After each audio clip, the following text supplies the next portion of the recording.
देखिए, simple interest की बात ही कंपाउंड इंटरेस्ट होता है। कंपाउंड इंटरेस्ट का मतलब कंपाउंडली बार बार चीज पर ब्याज लगाया जाना, कंपाउंडेड तरीके से ब्याज लगाना, इंटरेस्ट लगाना। सिंपल इंटरेस्ट के अंदर साधारण तरीके से ब्याज लगता है। साधारण का मतलब एक धन पर ही ब्याज लगना, एक फिक्स राशि पर ही ब्याज लगना हमेशा। लेकिन कंपाउंड इंटरेस्ट के अंदर हमें ऐसा लगता है कि कंपाउंडेड बार बार राशि को जोड़ जोड़ के, ब्याज को मूलधन में जोड़ जोड़ के मूलधन बदलना और इस प्रकार से ब्याज की बात करना। जैसे मान लो यहाँ कैसे सवाल आता है, एक बात सुनिए। पहले सबसे पहले आपको डिफरेंस पता होना चाहिए कि सिंपल इंटरेस्ट और कंपाउंड इंटरेस्ट में डिफरेंस क्या होता है। तो आप ये समझिए कि यहाँ तो मैं SI की बात कर रहा हूँ और यहाँ मैं CI की बात कर रहा हूँ। कैसे?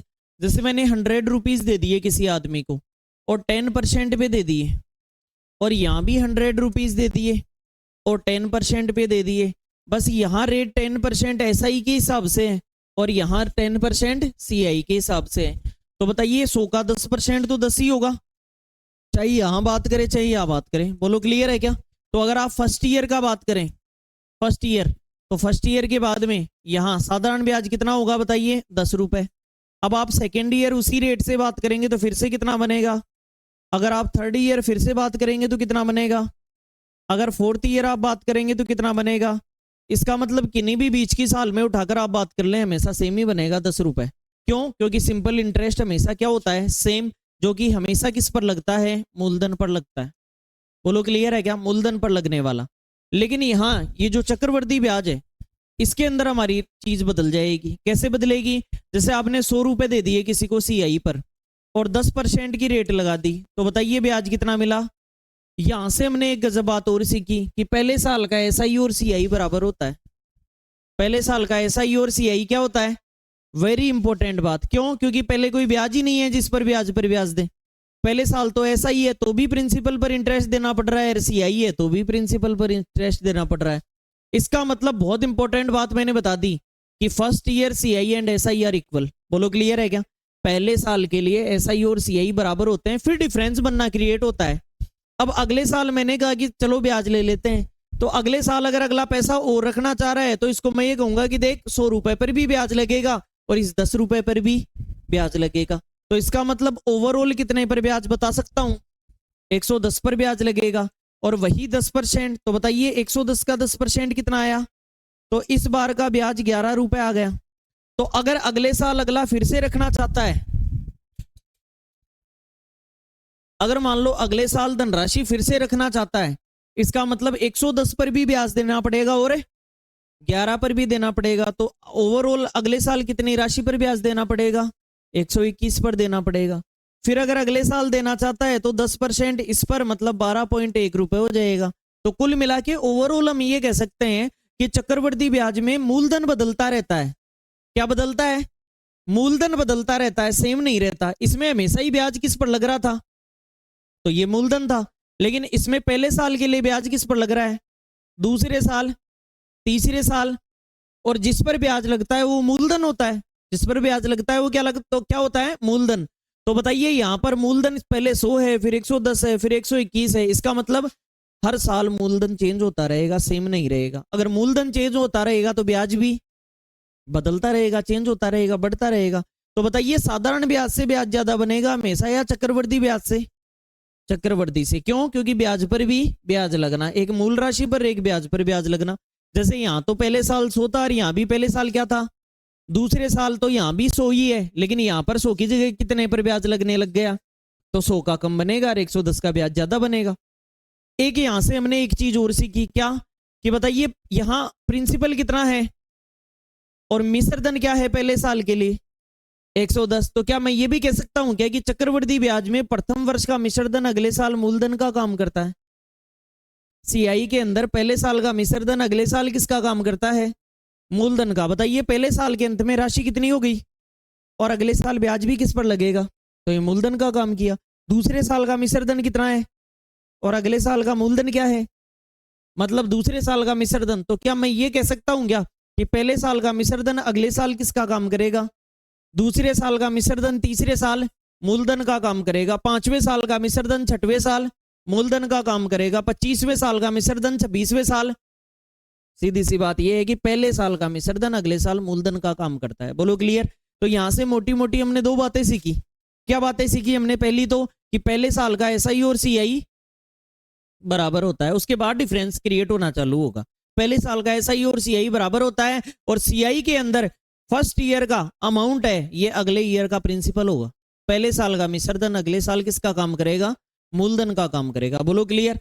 तीसरी चीज, इसमें ब्याज पर भी ब्याज लगता है और इसमें मूलधन पर ही ब्याज लगता है। बोलो क्लियर है क्या? ये दोनों डायग्राम ऐसे कैसे बनाओ एक बार फिर लिखेंगे कुछ इनमें।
प्रथम वर्ष के लिए एसआई और सीआई का मान बराबर होता है।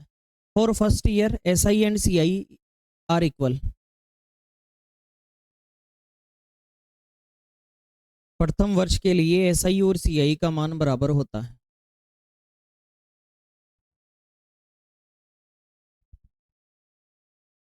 और दूसरी बात और लिखनी है, चक्रवृद्धि ब्याज में या सीआई में ऐसा भी लिख सकते हैं, चक्रवृद्धि ब्याज में प्रथम वर्ष का मिश्र धन, चक्रवृद्धि ब्याज में प्रथम वर्ष का मिश्र धन अगले वर्ष मूलधन का काम करता है। चक्रवृद्धि ब्याज में प्रथम वर्ष का मिश्र धन अगले वर्ष मूलधन का काम करता है। प्रथम वर्ष का मिश्र धन अगले वर्ष मूलधन का काम करता है। अगले वर्ष मूलधन का काम करता है। प्रथम वर्ष का मिश्र धन अगले वर्ष किसका काम करता है? मूलधन का काम करता है। ये ध्यान रखना है। बोलो क्लियर। ठीक है। अब देखिए और हमें क्या पता रहना चाहिए, ये देखिए एक डायग्राम से पता रहेगा। अब हम सबसे पहले जो क्वेश्चन स्टार्ट करेंगे ना, वो कितने साल के सीआई का स्टार्ट करेंगे? सीआई यानी कंपाउंड इंटरेस्ट, चक्रवृद्धि ब्याज। सबसे पहले 2 साल से स्टार्ट करेंगे। क्यों? 1 से क्यों नहीं करेंगे? तो 1 का तो साधारण से कर लेंगे भाई। 1 साल का सीआई और एसआई बराबर है, तो 1 साल का ब्याज हम किससे निकाल लेंगे? और एसआई पढ़ लिया हमने। बोलो क्लियर। तो उसके लिए क्यों परेशान होना? 1 साल का तो हम साधारण से कर लेंगे। तो स्टार्टिंग कहां से करेंगे? 2 साल। और सबसे पहले प्रिंसिपल से मामला स्टार्ट होगा। लिखी हुई हर चीज पर ब्याज देना पड़ेगा। मान लो आप किसी से पी रुपए लेके आए, अगर आप किसी से पी रुपए लेके आए तो पहले साल पी पर ब्याज हमेशा क्या मानेंगे हम? ए मानेंगे। एक बात हमेशा ध्यान रखना, मूलधन के ब्याज को हमेशा ए मानना है। मूलधन के ब्याज कभी भी दो, पहले साल दो, दूसरे साल दो, तीसरे साल दो, प्रिंसिपल पर लगने वाले ब्याज को क्या मानना है? ए। फिर जो ए पर लगे उसको बी मानना है, बी पर लगे उसे सी, एबीसीडी चला देना, सी पर लगे उसे डी। इस प्रकार से हम ब्याज मानते जाएंगे ताकि कोई भी चीज छूटेगी नहीं, कंफ्यूज भी नहीं होंगे कि हर जगह पी पर दिया गया ब्याज तो क्या होगा? ए। जितने भी ए हैं उन पर दिया गया ब्याज क्या होगा? बी। जितने भी बी हैं उन पर दिया गया इंटरेस्ट क्या होगा? सी। और सी पर क्या होगा? डी। इस प्रकार से हम पढ़ेंगे। तो कुल मिला के पहले साल प्रिंसिपल पर क्या ब्याज दे दिया हमने? ए। एक चीज लिखी हुई थी तो एक ब्याज दे दिया। अगर सेकेंड ईयर की बात करें तो बताइए प्रिंसिपल पर क्या लगेगा? लेकिन इस ए पर क्या लगेगा, बस इतना सा ध्यान रखना है। ये 2 साल का डायग्राम हो गया हमारा, इसी से उत्तर आएगा हमारा। कुल मिला के हमने ये कह दिया कि हमें इस प्रकार से डायग्राम की बात करेंगे। अगर कोई आदमी ये कहे, क्योंकि मुझे ये पहले से ही पता था कि मेरे पास चीजें कितनी लिखी हुई है, तो इंटरेस्ट भी कितने होंगे। अगर कोई आदमी 1 साल इस पैसे को और रखना चाहे, तो इसका मतलब लिखी हुई हर चीज पर ब्याज देना पड़ेगा। तो मैं पहले से ही क्लियर हूं कि 2 और 2 4 ब्याज देने पड़ेंगे। कितने ब्याज देने पड़ेंगे, कैसे, प्रिंसिपल पर दिया गया ब्याज क्या मानते हैं, इससे पहले ए कितने हैं, और दोनों ए पर क्या मिलेगा और बी पर क्या मिलेगा, ये लो 3 साल का ब्याज हो गया। लिखी हुई चीज बचनी नहीं चाहिए, हर चीज पर ब्याज दे दो। अगर कोई आदमी ये कहे कि मैं तो चौथे साल भी रखना चाहता हूं, मैंने कहा रख ले, क्या दिक्कत है, ब्याज दे देना मुझे। तो अगर ब्याज अगला दे दे तो लिखी हुई हर चीज पर ब्याज लूंगा, 4 और 4 8 ब्याज मिलेंगे चौथे साल। कितने ब्याज मिलेंगे, लिखी हुई किसी चीज को छोड़ो मत। सर कैसे पता लगा, नहीं छुट्टी गिन लो ना, 8 है। अब चालू करेंगे चौथे साल का ब्याज। अगर चालू करेंगे तो मूलधन पर क्या मानते हैं, इससे पहले ए कितने हैं, तो 3 बार क्या मिलेगा, बी कितने हैं 3, तो 3 बार क्या मिलेगा, और सी पर क्या मिलेगा, ये लो, ये 4 साल का ब्याज हो गया। बोलो बात क्लियर है क्या। आगे हम बढ़ेंगे धीरे धीरे, 5 साल 6 साल जितना पूछे, लेकिन एग्जाम में 2 या 3 या मैक्सिमम 4 का बहुत कम आता है, 2 या 3 साल का सवाल आता है।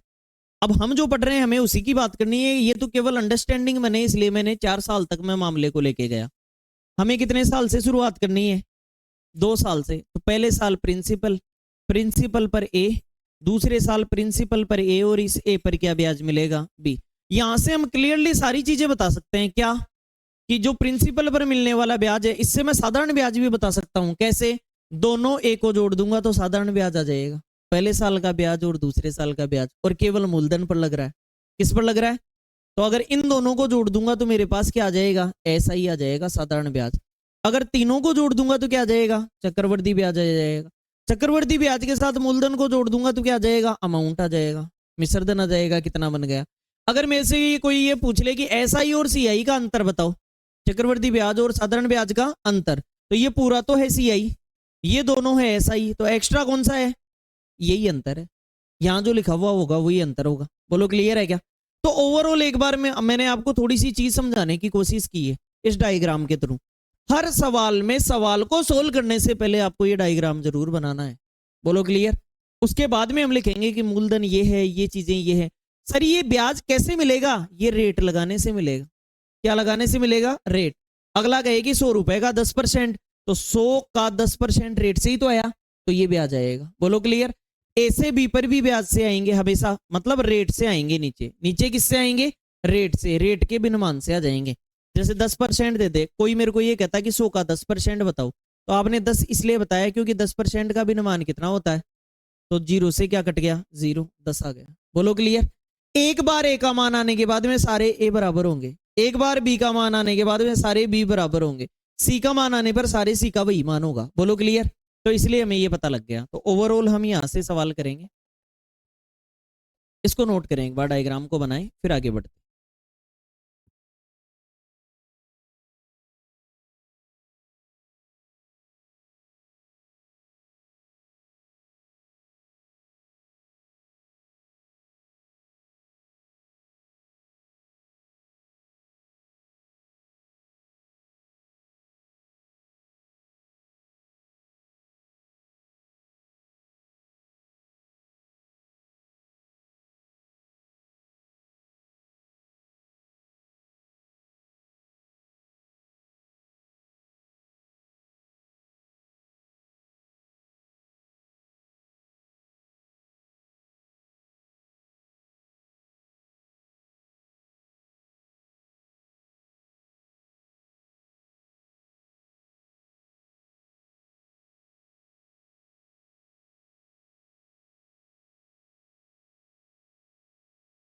अब देखिए, अब हम क्वेश्चन की स्टार्टिंग करेंगे। अब आप चीज को बनाना सीख गए हैं, कैसे सवाल कर सकते हैं। पहला क्वेश्चन डेफिनेटली मैं समझाऊंगा आपको सारा, उसके बाद में आगे के आपको सवाल करने हैं। बोलो क्लियर। अब हम पहले सवाल पर आ जाते हैं हमारे पास। आइए, ये पहला सवाल। क्वेश्चन आपको ये दे रखा है कि 2000 रुपए की राशि का 10% वार्षिक सीआई की दर से 2 वर्ष का सीआई ज्ञात करें। Find the CI on 2000 at 10% per annum, per annum यानी वार्षिक, फॉर 2 ईयर्स। बोलो क्लियर है यहाँ तक? पहले तो देखो हमारे पास क्या और भी तरीके हैं क्या? क्या ये एक ही तरीका है क्या सवाल सोल्व करने का? और भी है हमारे पास तरीके, तो उनको भी लगा लेते हैं। लेकिन उनमें और इसमें फर्क क्या है, उनमें और इसमें क्या फर्क है वो आगे बात कर लेंगे हम, ठीक है। तो सबसे पहले तो एक तरीका ये है कि धनराशि कितनी है। अगर 2000 रुपए आपके पास रखे हुए हैं तो आप ये ध्यान रखें कि चक्रवृद्धि ब्याज या कहीं भी कोई भी राशि अपने आप में कितने परसेंट होती है, 100% होती है। और इंटरेस्ट कितना लग रहा है, तो अगले साल वो राशि कितनी हो जाएगी, इतनी हो गई। बोलो क्लियर है? और अगर ये अपने आप में 100% है तो फिर से 10% ब्याज लगेगा पूरी पर, तो फिर से अगले साल कितनी हो जाएगी, 110% हो जाएगी। ऐसा करने से हम ब्याज तो नहीं बता रहे लेकिन राशि कितनी हो जाएगी ये पता लग जाएगा। 2000 से हमारा पैसा कितना हो जाएगा। बोलो क्लियर? पहले 10% ब्याज दे दिया तो 110% जो भी था उस पर 110%, तो ओवरऑल हमें यहां से ये पता लग जाएगा। तो बताइए 2000 और परसेंट हटा के हमेशा किसका भाग देते हैं, फिर से 110 और बटे में क्या कर दें 100, 2 जीरो से 2 जीरो। अब बताइए 2 जीरो से ये दोनों जीरो कट गए। बताइए 2 गुणा 20 गुणा 11 गुणा 11 है क्या, 121। 121 का डबल क्या हुआ 242 और एक जीरो लगा दो। हमें ये पता लग गया कि वो पैसा कितना हो गया। बताइए कितने रुपए लेके चले थे हम और हो गए कितने। तो अब इसका मतलब पैसा ब्याज बता सकते हैं हम, जो बढ़ गया वो इंटरेस्ट है। तो कुल मिला के इस तरीके से अगर आप सीआई बताना चाहें तो आप 2420 जो हमारा पैसा हो गया इसमें से 2000 रुपए कम कर दो। बताइए आपने ब्याज कितना ले लिया, 420 रुपए। एक तरीका तो सवाल को करने का ये है, मेथड 1। बोलो क्लियर? हमेशा इस तरीके से आप अमाउंट पर ही जा सकते हैं। किस पर जा सकते हैं, अमाउंट पर जा सकते हैं। अमाउंट निकाल लें और मूलधन हटा दें, आंसर आ जाएगा। बोलो क्लियर? दूसरा तरीका हमारा क्या है इस सवाल को करने का, दूसरा तरीका मेथड 2, जो दर है इसके विनिमान से कर सकते हैं। बताइए 10% का विनिमान 1 कितना हुआ, 10% का विनिमान 1 अगर 10 रुपए पर एक ब्याज मिलता है तो राशि 1 साल बाद 10 से कितनी हो जाएगी, 11। 2 साल हैं तो फिर से 10 से कितनी हो जाएगी, 3 साल होते तो फिर से 10 से कितनी हो जाती, 11। ओवरऑल हमें ये पता लग रहा है कि इधर वाली चीज मूलधन लिखी हुई है और इधर वाली चीज क्या लिखी हुई है, 10 से 11 हो गई। ब्याज थोड़ी लिख रहे हैं, राशि लिख रहे हैं हम तो। और ओवरऑल फाइनल इनको तब बता पाएंगे जब इन दोनों मानों को हम क्या कर दें, बताइए गुणा। तो राशि 10 गुणा 10 कितनी थी, तो 11 गुणा 11 कितनी हो गई। तो ये तो हो गया मूलधन और ये हो गया मिश्रधन। बताइए आपने ब्याज कितना दे दिया, 21 रुपए का दे दिया। ब्याज कितना दे दिया, लेकिन आपने 2000 को तो कहीं काम में ही नहीं लिया। लिया क्या 2000 को, नहीं। 2000 क्या था, मूलधन। और आप क्या लेके चल रहे हो, तो इसको तो 2000 बोलो, 100 को क्या बोले। अगर आपके 100 का मान 2000 है, अगर आपके 100 का मान अगर मैं यहां लिखना चाहूं तो आपके 100 का मान सवाल में कितना दिया हुआ है, 2000। कलर चेंज करने पर भी आपकी किस्मत ऐसी है कि वो कलर चेंज हुआ नहीं। देखिए आपके 100 का मान 2000 है, तो बताओ एक का मान कितना हो गया, 20। 20 गुना हो गया, तो ये ब्याज भी कितने गुना हो गया, 20 गुना। 21 दूनी 42। बताओ ब्याज कितना आया। ये खेल खत्म हो गया यहाँ पे। बोलो क्लियर है क्या? दोबारा समझे मेथड 2 को। मेथड 2 ये कहता है कि जो भी मान दिया गया है उसका भिन्नमान निकालो।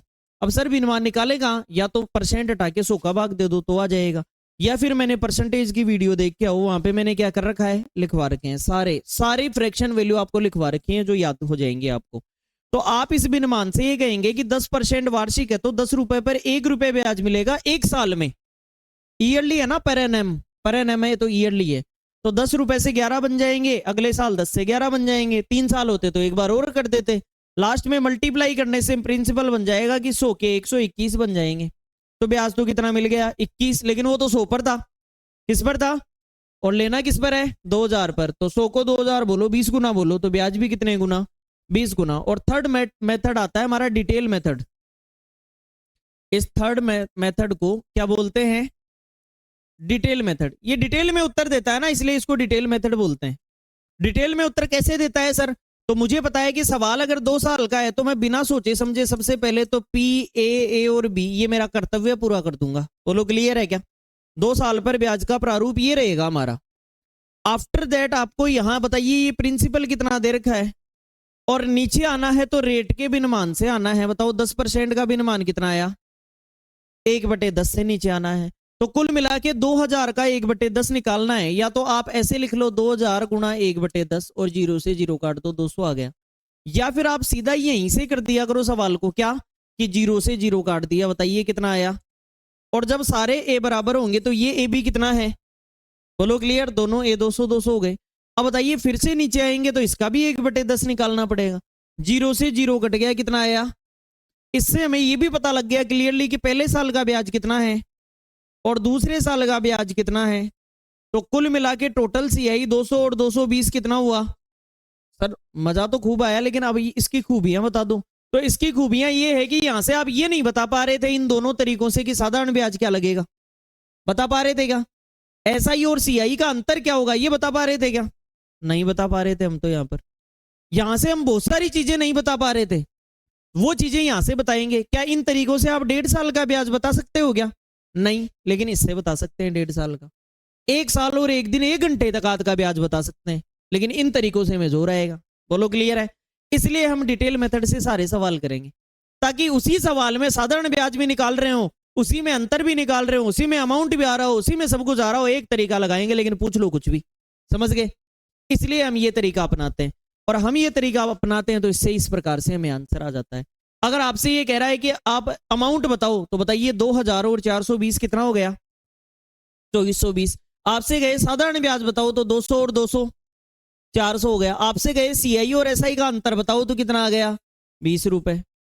आपसे गए 1.5 साल का ब्याज बताओ तो पहले साल का पूरा ले लेंगे, दूसरे साल का आधा ले लेंगे। आधे का मतलब 12 का महीना का भाग दो और 6 से गुणा करो, 6 महीने का चाहिए भाई। अगर 1.5 साल बोले तो पूरे 12 महीने का है ना ये ब्याज, कितने महीने का है, तो 12 का भाग दो और जितने महीने का चाहिए उससे गुणा कर दो 6 से। तो 6 से 12 को काटेंगे तो आधा ही करना पड़ता है वास्तव में। बोलो क्लियर है। इस प्रकार से अगर 4 महीने का चाहिए तो 12 का भाग देके 4 से गुणा करो, 3 महीने का चाहिए तो 12 का भाग देके 3 से गुणा करो। किसको, केवल दूसरे साल को। बोलो क्लियर। 1 साल जितना भी ऊपर चाहिए उतना। अगर आपसे दिनों में पूछे तो फिर 365 का भाग दो। ऐसा तो आप साधारण ब्याज में करके आए हो क्या, कि जब महीने में पूछे तो 12 का भाग देके जितना महीना चाहिए उतर से गुणा किया, और दिनों में पूछे तो 365 का भाग देके जितने दिन। यही कार्रवाई यहां करेंगे। बोलो क्लियर है क्या। इन सवालों को करने के लिए आपने कुछ फॉर्मूले भी देखे होंगे, क्या कि कई बार एक अमाउंट का फॉर्मूला बहुत तैरता हुआ नजर आता है। क्या आपने ये फॉर्मूला कभी पढ़ा है क्या, ये चक्रवर्ती ब्याज के मिश्र धन का फॉर्मूला होता है। लोग इस फॉर्मूले से भी सवाल करते हैं, लेकिन हमारे ये कहीं काम नहीं आएगा। केवल मैं आपके नॉलेज के लिए बता रहा हूं कि ये फॉर्मूला भी होता है। मिश्र धन बराबर मूलधन गुणा 1 + दर बटे 100 पावर टी। ये चक्रवर्ती ब्याज में मिश्र धन का सूत्र है। लेकिन सर हमारे ये किस काम का, में तो सबसे ज्यादा क्या काम आता है, तो इसी से सीआई का सूत्र याद होगा। अगर मिश्र धन में से मूलधन हटा दूं तो क्या बच जाएगा, सीआई बच जाएगा। सीधी सी बात है। मिश्र धन में से मूलधन हटा दूं मतलब इसी सूत्र में थोड़ा सा चेंजमेंट करना है, P1 + R/100 और इसकी पावर टी। ये मिश्र धन है, इसमें से अगर P माइनस कर दूं तो ये वाला फॉर्मूला किसका बन जाता है, चक्रवर्ती ब्याज का बन जाता है। बोलो क्लियर हो गया क्या। बहुत सारे लोग सवाल को इसी तरीके से भी डील करते हैं, लेकिन हमें जो सवाल को डील करना है वो इसी प्रकार से डील करना है। और इसी प्रकार के अंदर भी हमें कौन से मेथड से डील करना है, डिटेल मेथड नाम दिया है हमने इसे, कि डिटेल में कुछ भी पूछ लो। बोलो क्लियर। एक कॉन्फिडेंस आता है ऐसा नाम देते हैं, तो डिटेल नहीं है, डिटेल यानी हम डिटेल में जानकारी देगा अगला में, तो एक कॉन्फिडेंस आता है। नोट करें इसे एक बार।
साइड में डिब्बे बना के, और आप ये दोनों फॉर्मूले भी नोट कर दें, ठीक है, ताकि कोई कमी ना रहे हमारे नोट्सों में।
लिख दिया? ठीक है, अब हम स्टार्ट करते हैं और सवालों को डील करते हैं। ये नेक्स्ट क्वेश्चन आपके लिए, पहले आप ट्राई करिए, आफ्टर दैट हम इसको सोल्व करेंगे। 3,000 रुपये का पेमेंट है और आपको 20% CI की दर से 2 ईयर का CI बताना है।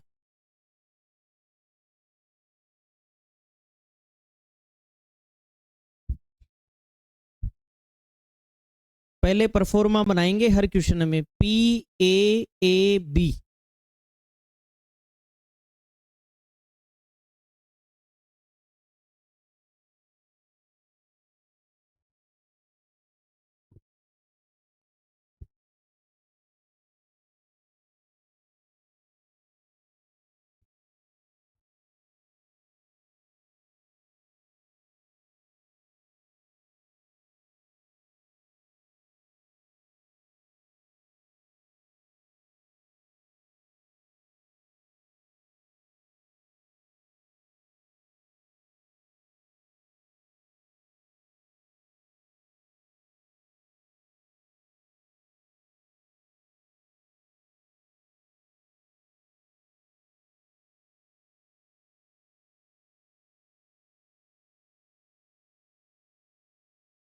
कर लिया? सबसे पहले हर क्वेश्चन में हम परफॉर्मा बनाएंगे, P 2 बार A, और यहाँ इस A पर क्या मिलेगा, B। इस प्रकार से क्वेश्चन करेंगे, हम डील करेंगे। अब बताइए प्रिंसिपल कितना दे रखा है, और इस 20% का भिन्नमान आपको आना चाहिए। किसी भी अगर परसेंट का भिन्नमान आपको नहीं आता तो नीचे किसका भाग दे दें, तो 1 बटे कितना आ जाएगा। अब देखो 1 से गुणा करना है, लेकिन जब जब भी ऊपर 1 हो तो ऊपर वाले पर ध्यान ही मत दो। क्यों? क्योंकि 1 से गुणा होकर के तो 3,000 ही आएगा, फिर किसका भाग दें, 5 का, तो सीधा ही 5 का दे लिया करो। 6×5 = 30 और 2 जीरो, बताइए ये कितना आया। तो ये अलग होगा या 600 ही होगा? क्यों? क्योंकि वही दर वही ए, सारे ए बराबर होंगे। 1/5 फिर से करें तो 12×5 = 60, बताइए कितना आ गया। ये हमारा इंटरेस्ट आ गया। तो आपसे कहा 2 साल का CI बताइए, तो बताओ पहले साल का कितना। हम देखो साथ में जोड़ के भी लिख सकते हैं, लेकिन एक बार हम अलग अलग करके पढ़ना चाह रहे हैं। तो पहले साल का 600, 600 और 120 कितना हुआ, तो दोनों सालों का कितना हुआ। यही आंसर है। अगर आपसे पूछे कि CI बताओ 2 साल का, तो दिस इज आवर आंसर।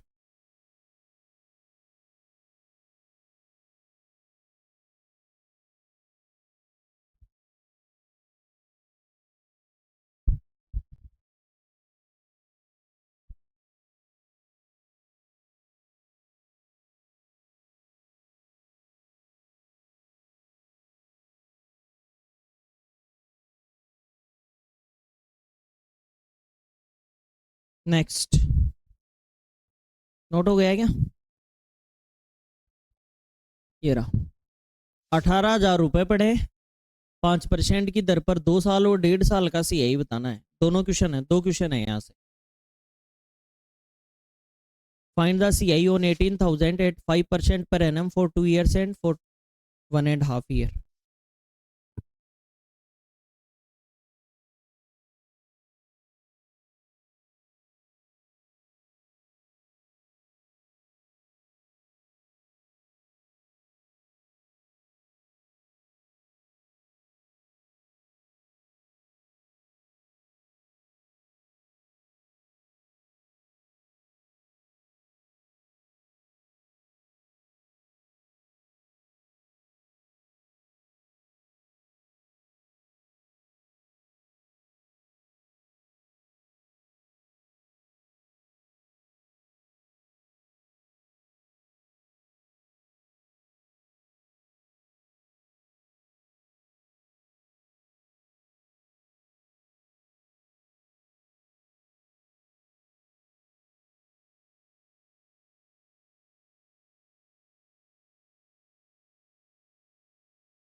कर लिया। देखिए 2 साल होगा तभी 1.5 साल पर आ पाएंगे, ध्यान रखना। पहले अगर आपसे 1.5 साल का पूछा है या 1 साल और 2 के बीच में पूछा है तो पहले 2 पर जाके फिर आना पड़ेगा। अगर 2 साल से ऊपर एक दिन भी चला गया इसका मतलब 3 पर जाके फिर आएंगे। बोलो क्लियर। तो कभी भी अगर यहाँ 2 साल ना पूछ कर केवल सीधा डेट पूछा होता तो भी हम पहले कितने पर जाते, उसके बाद में 2 के अंदर की चीजें 2 से निकलेंगी, 3 के अंदर अंदर की चीजें 3 से निकलेंगी, चाहे 2 के बाद एक दिन ही हो। बोलो क्लियर। इस तरीके से करने के लिए तो हम तुरंत ही 2 साल का डायग्राम बनाते हैं। ये है हमारा मतलब पहले साल इस पर है, दूसरे साल इस पर है और इसे ए पर भी, ये मिल गया हमें। अब बताइए 5% और 5% का भिन्नमान है 1 बटे कितना, तो यहां हमने 18,000 लिख दिया, 18,000 रुपए। और 1/20 कर रहे हैं हम तो जीरो से पहले जीरो काट दो और 1800 का आधा कितना हुआ, तो ये भी कितना हुआ। फिर 1/20 फिर किया, जीरो से जीरो काट दो, 90 का आधा कितना हुआ। तो पहले साल का ब्याज कितना और दूसरे साल का ब्याज कितना, अगर इन दोनों को जोड़ देते हैं तो ये कितने साल का है, ये बन गया। बोलो क्लियर। अगर मुझे 1.5 साल का चाहिए तो मुझे ये तो पहले साल का तो पूरा लेना पड़ेगा और दूसरे साल का आधा, कहने का मतलब 12 का भाग देके 6 महीने का निकाल रहा हूं। 12 का 12 महीने होते हैं ना, तो ये जो 245 है ये कितने महीने का है, दूसरे साल के 12 महीने का, और आपको 6 महीने का चाहिए तो बताइए किससे, 2 बार। तो ओवरऑल अगर हम यहाँ करें तो 900 प्लस 900 इसका आधा करेंगे तो 472.5 कितना आया, ये कितने साल का हो गया, 1.5 साल का। देखो हम सवालों में करेंगे वही 12 से भाग दे के 6 से गुणा, लेकिन एक हम कॉमन सेंस से भी कर लेते हैं सवालों को। कैसे, 6 6 महीने के साल में कितने पेड़ बनते हैं, इसलिए आप 2 का भाग देते हैं तो 6 महीने का आ जाता है। 4 4 महीने के साल में कितने पेड़ बनते हैं, 3, 4 3 12 महीने हो गए। तो बताइए 4 महीने का ब्याज निकालने के लिए किसका भाग दे देते हैं। ऐसे ही 3 3 महीने के कितने पेड़ बनेंगे, तो अगर निकालना है तो किसका भाग दे लेंगे, 4। ये कॉमन सेंस होता है हमारा, बाकी क्रम वही रहे होते हैं। 12 का भाग 6 से गुणा तो आधा आ गया, 12 का भाग 4 से गुणा तो 3 का भाग आ गया, 12 का भाग 3 से गुणा तो 4 आ गया नीचे। बोलो क्लियर। लेकिन हम हमारे कॉमन सेंस से आंसर दे रहे होते हैं। बोलो क्लियर। ये हमें करना है, नोट करें।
ठीक है, नेक्स्ट वन ये करिए। इसमें तो बहुत कुछ पूछ लिया आपसे। क्या पूछा सवाल में,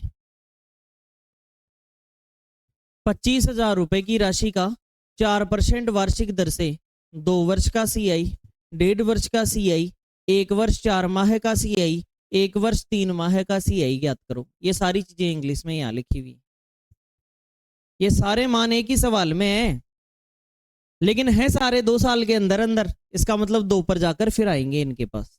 बताइए आंसर, जितना समय आपको लगता है ले लीजिए, लेकिन आंसर बताइए।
आ गया ना। सबसे पहले 2 साल पर चले जाएंगे।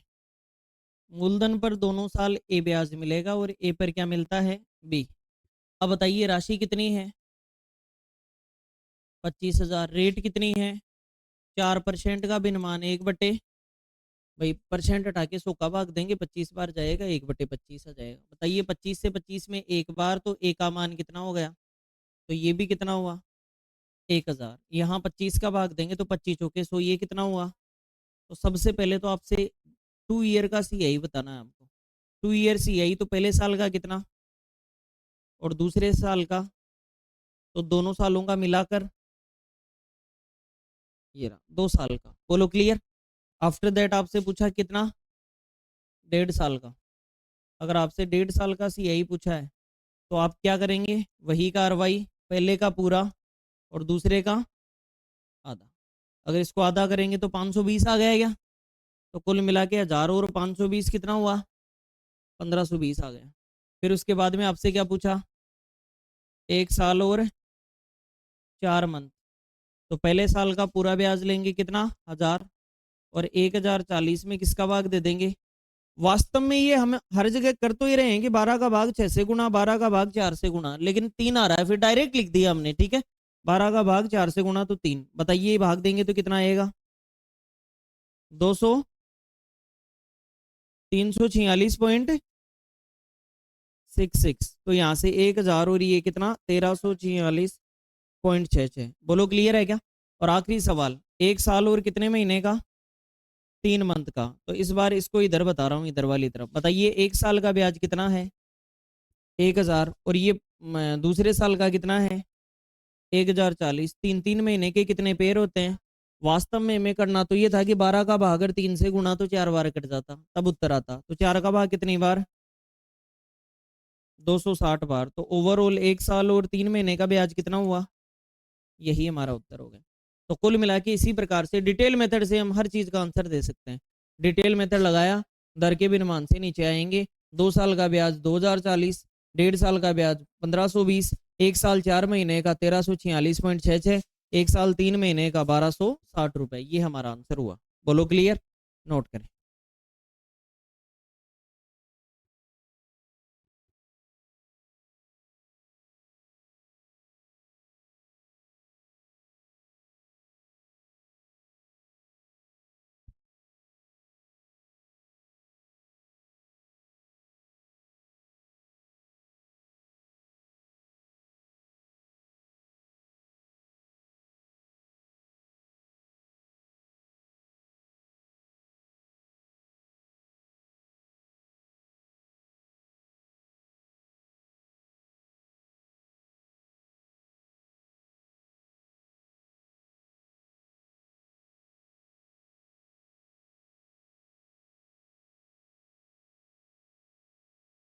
ठीक है, नेक्स्ट क्वेश्चन आपके लिए ये रहा।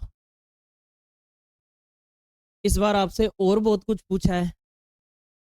10,000 रुपये पकड़ा दिए आपको, 10% रेट लगानी है, और पूछ लिया क्या क्या आपसे, 2 साल का सीआई, 1.5 साल का सीआई, 1 साल 4 महीने का, 1 साल 3 महीने का, 1 साल 219 दिन का, 1 साल 146 दिन का, 1 साल 73 दिन का, और सीआई निकाल कर तुरंत उत्तर बताना है।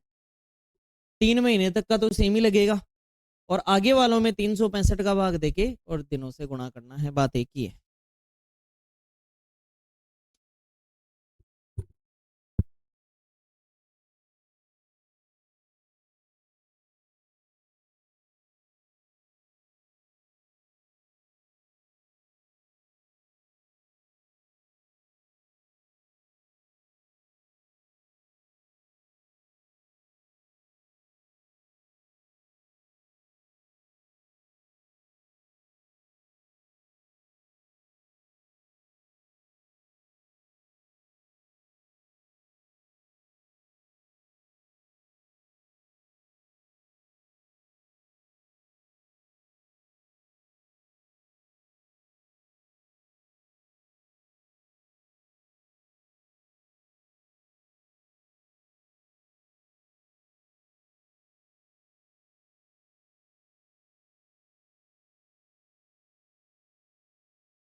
देखो पैटर्न समझ में आने के बाद में क्वेश्चन में कोई दिक्कत नहीं होती, एक बार आपके पैटर्न समझ में आ गया तो फिर आप हर क्वेश्चन कर लेते हैं। 2 साल के अंदर अंदर के सवाल हैं तो 2 साल तो करना ही पड़ेगा आपको। अब देखिए प्रिंसिपल कितना लेके चले थे, 10,000, रेट कितनी थी 10%, इसका बिन मान कितना होता है, परसेंट हटा के 100 का भाग दे लिया अगर वो बिन मान पता लग जाएगा। 0 से 0 कट गया तो ए का मान कितना, ये भी कितना, फिर 0 से 0 कट गया तो ये कितना। तो अगर आपको 2 साल का CI चाहिए तो आप सीधा सीधा पहले साल का तो 1000 ले लेंगे और 1000 और 100 कितना, तो कुल मिला के कितना हो गया, ये तो हो गया। अगर आपको 1.5 साल का CI चाहिए तो आप पहले साल का मान पूरा ले लेंगे और प्लस में 1100 में 12 का भाग देके 6 से गुणा, मतलब एक प्रकार से क्या कर देंगे आधा, कितना आ रहा है 550, तो 1550 उत्तर आ जाएगा। ठीक है, फिर उसके बाद में 1 साल और कितने मंथ का करेंगे, 4 मंथ का, तो पहले साल का मान पूरा ले लेंगे प्लस 1100 बटे ये 12 महीने का है, हमें कितने का चाहिए 4 का, तो 3 का भाग देना पड़ेगा। बताइए आंसर क्या आया, 1366.66, ये उत्तर आ गया। यहाँ तक कोई दिक्कत नहीं है, बोलो क्लियर। आफ्टर दैट आपके पास चालू होता है 1 साल और 3 महीने का, तो यहाँ कर रहे हैं हम, अगर 1 साल और अगर 3 मंथ आपको चाहिए तो कुल मिला के आप पहले साल का पूरा ब्याज लेंगे और ये जो 1100 है ये कितने महीने का है और आपको कितने का चाहिए, ठीक है 3 महीने का, 12 महीने का है, तो 3 से ये कितनी बार 4 बार, 4 का भाग देंगे, फाइनल आंसर बताओ 1200। फिर उसके बाद में सवाल आता है 1 साल और कितने दिन, 219 दिन का सवाल आता है, तो इस बार पहला साल तो पूरा पूरा मान लेना है और ये जो 1100 है इस बार दिनों की बात हो रही है, इसका मतलब कितने दिन का ब्याज है 365 का मानना है, आदर्श कंडीशन आइडियल सिचुएशन, बोलो क्लियर। और हमें जितने का चाहिए उतने से गुणा करेंगे। तो सर ऊपर क्या किया था, क्योंकि महीने में बात हो रही थी, साल में 12 महीने होते हैं तो 12 का भाग दे रहे थे, इस बार दिनों में बात हो रही है तो 365 दिन होते हैं, तो 365 दिन का भाग दिया और जितने दिन चाहिए उससे गुणा, 12 का भाग दिया जितने महीने चाहिए उससे गुणा। बताइए 5 से काटेंगे तो ये 5 से 73 टाइम्स और ये 5 दूनी 10, 5 दूनी 10, 220, ये कितनी बार 3 बार, फाइनल आंसर बताइए 220 का 3 गुना, इसे जोड़ेंगे तो 1600, ये आंसर आ जाएगा।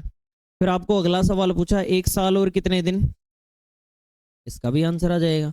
पहले तो पूरा तो ले लें आप मान, तो कुल मिला के पहले साल का 1000 और दूसरे साल का 1100 बटे 365 गुणा 146, यहाँ तो वही 220 और यहाँ कितनी बार 73 टाइम्स और 73 से ये कितनी बार 2 बार, जुड़ के कितना आया।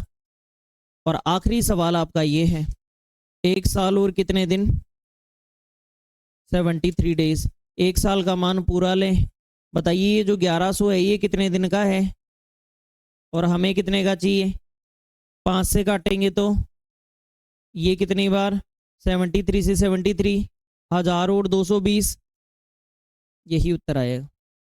सीधा सीधा सवाल करने का तरीका हमारा ये है, दिनों और महीनों वाले सवाल सारे के सारे यहाँ कर दिए हमने और कुछ सवाल हमने यहाँ कर दिए जिसमें हमने महीनों वाले सवाल थे। यहाँ तक 3 महीने तक तो हमने पिछला सवाल भी कर लिया था, इस बार केवल दिनों का क्वेश्चन एक्स्ट्रा था। दिनों का क्वेश्चन एक्स्ट्रा होने का मतलब ये समझना था कि महीनों वाले में 12 का भाग देके जितने महीने चाहिए उससे गुणा कर रहे थे, ऐसे ही दिनों वाले में 365 का भाग देके जितने दिन चाहिए उससे गुणा कर देंगे। बोलो क्लियर है क्या, सबने कर लिए थे क्या। ठीक है, नेक्स्ट क्वेश्चन, ये नोट कर लिया आंसर, आंसर नोट कर लो एक बार।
चलिए नेक्स्ट क्वेश्चन आपके लिए ये रहा।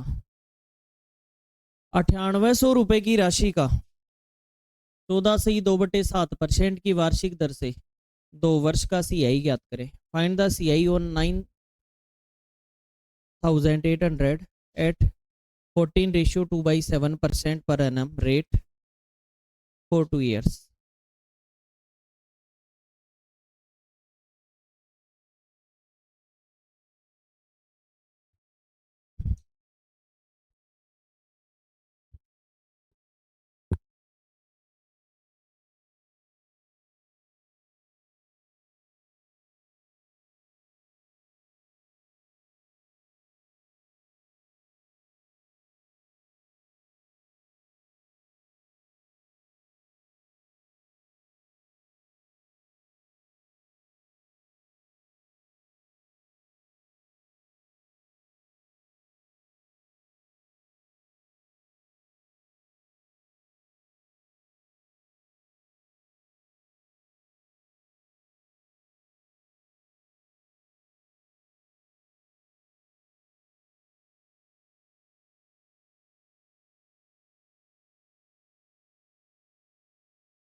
देखिए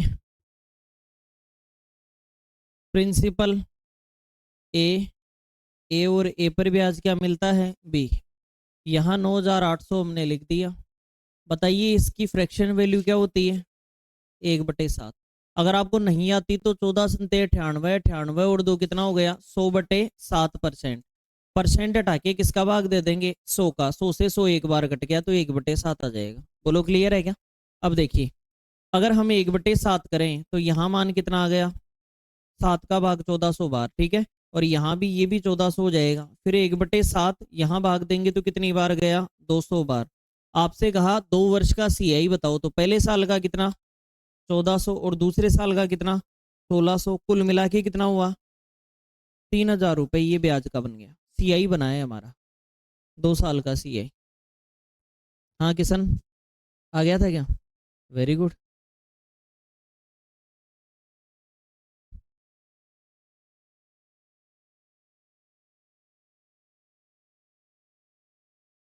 नेक्स्ट 10,800 रुपये का 16.2/3% की वार्षिक दर से 2 वर्ष और 1.5 वर्ष का CI बताओ। 2 साल का भी बताना है और 1.5 साल का भी बताना है।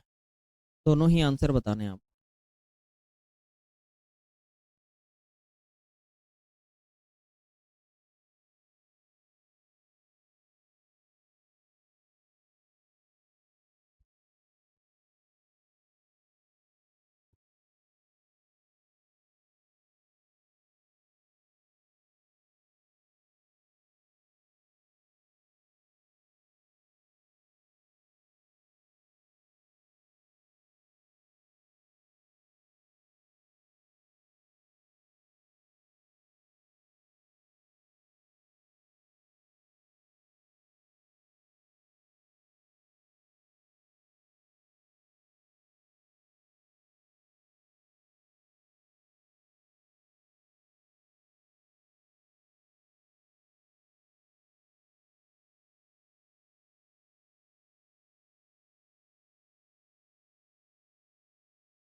देखिए 2 साल के लिए तो जाना ही पड़ेगा तो ए और ए पर कितना हो गया बी। बताइए प्रिंसिपल कितना है 10,800। इसकी फ्रैक्शन वैल्यू क्या होती है देखो बार बार काम में आएगी। मैंने कहा ना वो मान परसेंटेज में अगर आप याद कर लेंगे तो बहुत फायदा रहेगा आपको। तो 1/6 आपको याद होनी चाहिए वरना सोल्व करना पड़ेगा हर बार। तो 1/6 6 का भाग बताइए 18×6 = 90 1800 आ गया। ये भी कितना आ गया 1800। अगर आपको 1/6 निकालना नहीं आता तो साइड में लिख लिया करो 10,800 और इसका 1/6 6 से काट लिया करो 1800 आएगा। 1800 एकम 1800 तो ये भी 1800 ये भी 1800। फिर 1/6 करो 6 3 18 और 2 जीरो लगा दो कितना आया 300। तो अगर आपसे ये कहे कोई कि 2 ईयर का सीआई बताओ, तो पहले साल का कितना? 1800। पहले साल का तो 1800, और दूसरे साल का 1800 और 300 2100, तो हो गया कितना? 3900 रुपए। ये फिर आपसे एक सवाल और दाग दिया गया, क्या कि कितने साल का? 1.5 साल का। तो ये तो अब आप चुटकियों में बता देंगे कि पहले साल का कितना, और 1.5 के लिए इसको आधा कर देंगे, 2100 का आधा कितना, तो ओवरऑल बन गया कितना? 2850। यही आंसर होगा। बोलो क्लियर? नोट करें।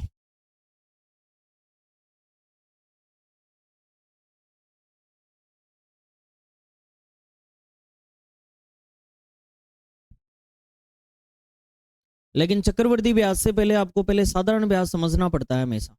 जब सिंपल इंटरेस्ट के कॉन्सेप्ट लगने लगते हैं तो माइंड उसकी तरह काम करने लगता है, तो हमारा फिर कंपाउंड में भी दिमाग चलता है। अब आप लोग क्या करते हैं, कई बार सीधा ही कंपाउंड पढ़ लेते हैं हम, तो उससे काम होगा नहीं। स्टेप वाइज स्टेप चीजें पढ़नी पड़ती हैं। पहले आपने सिंपल पढ़ा, फिर कंपाउंड आप पढ़ें, तो आपको बेनिफिट है। नेक्स्ट, ये क्वेश्चन आपके लिए होमवर्क है, घर से करना है। यहां से आगे के सवाल हम कल करेंगे। बोलो क्लियर है? ये होमवर्क है, घर से करना है, इसी से हम कल स्टार्ट करेंगे। आज के लिए इतना ही करेंगे। Thank you so much.